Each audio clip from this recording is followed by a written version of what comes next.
Good morning, everybody, and welcome to my daily vlog. Today's vlog will be brought to you by the letter L for Lifan, and that's because I have a couple of things to say about the Lifan and long distance driving. But first, I adjusted my valves last night, which is going to be part of the vlog later, because I drove it for 230 miles with the majority of those miles at about 8,000 RPM, which is not redline, which is 9,000 RPM according to here. It was not full redline, but still 8,000 RPM is a lot. So anyways, let's give it a test start. Will it stay running and will it putt? Anyways, let's get to riding.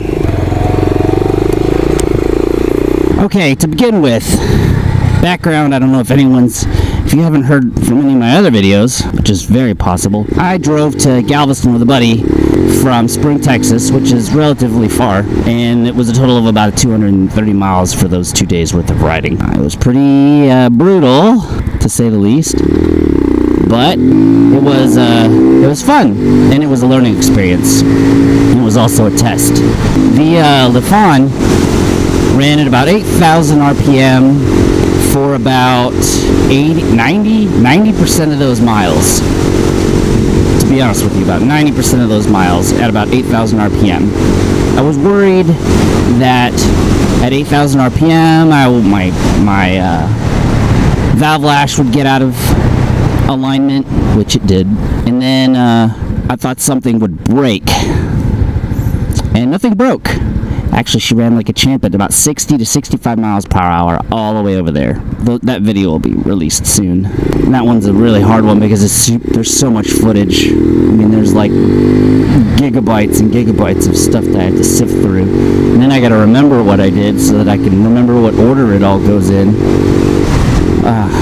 Note to those people who vlog, make sure the time is set correctly on both your GoPros when you use two, so that when you do line up the footage as far as sorting it by creation date and time, it sorts correctly. So beware of your valve lash when you run distances like that for such a long period of time. Or another thing is that there is a little blob of oil under my bike. I let it sit after I rode it that distance and rode the ruckus for the day to work, and there was maybe a 3-inch circle underneath the bike of oil. Now, I also noticed that there was oil blown all inside because I took out the air box, and I guess that crank breather or whatever that is, there's some EPA thing that's connected to something that actually says EPA. I think it blew oil inside. I don't know. I'm thinking that's where all the oil dripped from. So I wiped it down, and then there was more oil this morning. Not a lot, a little tiny circle, or a dot I mean, but it was there. So the goal, sorry I burped. So the goal is to wash the bike and then see where it still drips. But I'm talking about like a good wash, like spray it and rub it down all over the place and make sure that there's no oil anywhere. It also kind of looks like it's coming from the oil cap, but I think that's just because it's on the bottom, so everything drips down to the lowest point, and I think it just kind of ran down the side. I think it ran down to where the cap is. Another thing I think I mentioned in my Sunday updates is this right here. The screw somehow vibrated out. So I'm going to go back and Loctite all these because I don't want them to fall out. I mean, fortunately it's pretty tight on there and it's not moving. I think maybe I squished it so hard the paint is smushed. It's just stuck on there, which is good. That's fine with me. I just really want it to be okay. Another thing that I probably should have done after I had got there, my chain was like super loose. Like crazy loose. Like there was no play. The chain was hitting the top. The chain was hitting the frame. There wasn't even enough tightness to keep it from slacking all the way up and hitting metal. That's bad. So I tightened the chain, and now I also noticed that on certain parts of the rotation of the wheel, there's different tightness. Like it's one portion rotation of the wheel, the chain is tighter than the other, so I think I need to take the chain off and put it back on again so that I need to take the chain off and put it back on again so that it'll be connected, or so that I can get that slack correct in the tightness of the chain.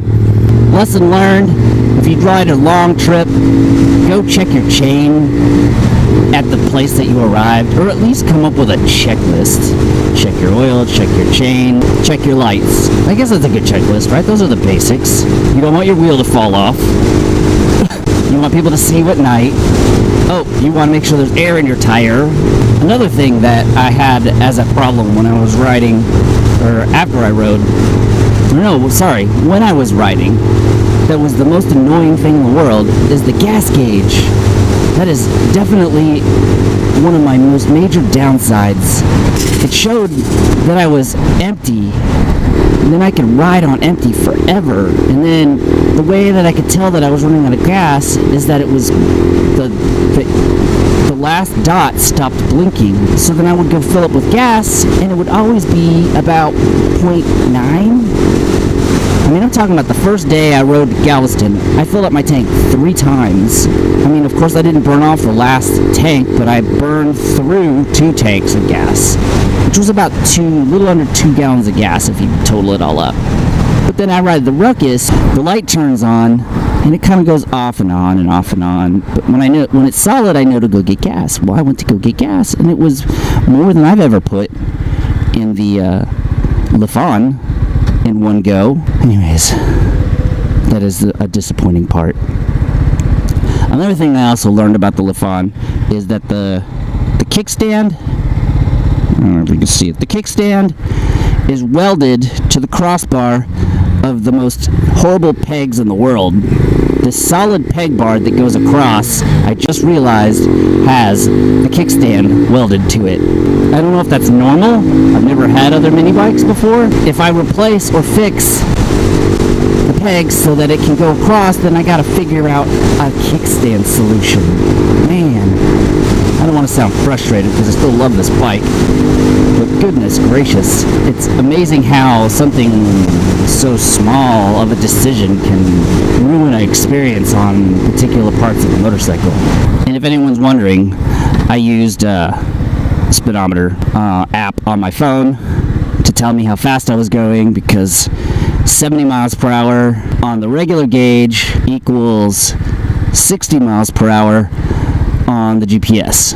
You know, and we did hit like 70 a couple of times, and I'm not saying that we hit at 70 when we were going downhill. Like, I'm talking super full tuck, slid my back in the seat, pulled my knees in, flattened out my one arm, put my other arm behind my back, super ninja tuck, and it worked. We got 70. I'm a little bit fatigued still from the ride, and that's just from riding a bike, not necessarily riding the Lifan. I think if you ride anything this small or so far, that you will get tired. As far as vibration, at 60 to 70 miles per hour, there is none. This bike does not vibrate at all. I think the only things that have vibrated off the bike are the things I've taken off and put back on, except for the 2 screws on the carburetor. That one was strange. Unlike stories I've heard from other people with a Tao Hellcat and all that, you know, the thing literally rattles. Another thing I want to add, I really didn't enjoy riding this bike on sand. The chain started changing weird colors, like red, or like it looked like red clay. It was really weird colors. And then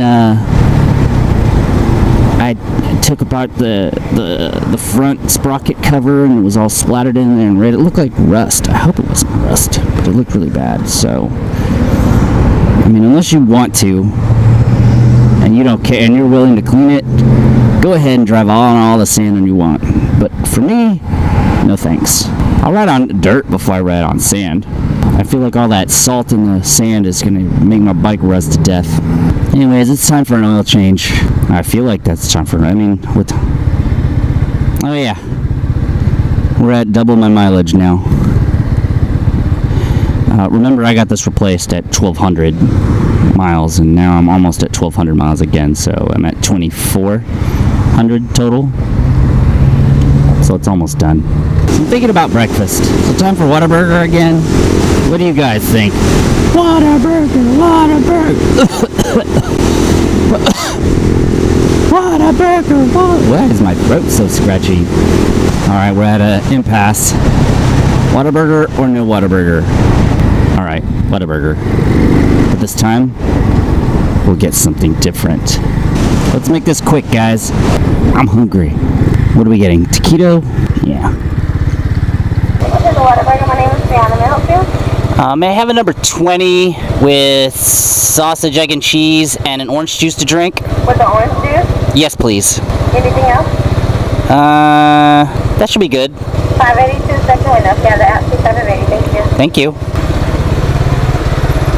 Yes, I already am. Good morning. Morning. 582. They're both done. Let's put it in the food pocket. Yes, there's a pocket in here designated for food. Picante, please. They have a salted caramel shake now. Let me zoom in on that. Can you see it? Sounds good. Watched a special on TV once about how sugar and salt can go together to create awesome tastes. Yes, anyone who's ever been to Whataburger, it takes a little bit longer than most fast food places. But little known secret, when I was in high school, I used to work at Whataburger. I did the drive-thru, and I know for a fact when they cook their food, it is only cooked when you order it. Thank you. Thank you. Have a good day. You too.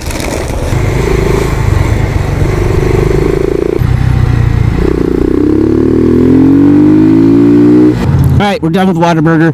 Food is in the back pack, ready to be eaten on arrival. I am very early to work, so I'll probably eat it outside or somewhere else. At my desk. If anyone knows, when you get behind your desk early in the morning and you're like, oh, I'm not really here yet. Yeah, so it doesn't work a lot. Especially the way things are at work right now. Way thin.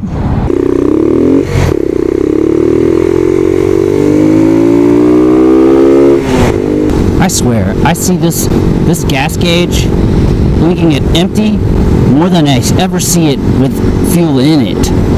Well, it looks like we are almost at my destination. So, final thoughts. Yes, the Lifan will ride long distances. Yes, it can go fast doing it. Yes, it can ride on the freeway. Yes, it wasn't vibrating. It felt comfortable. And yes, I enjoyed it.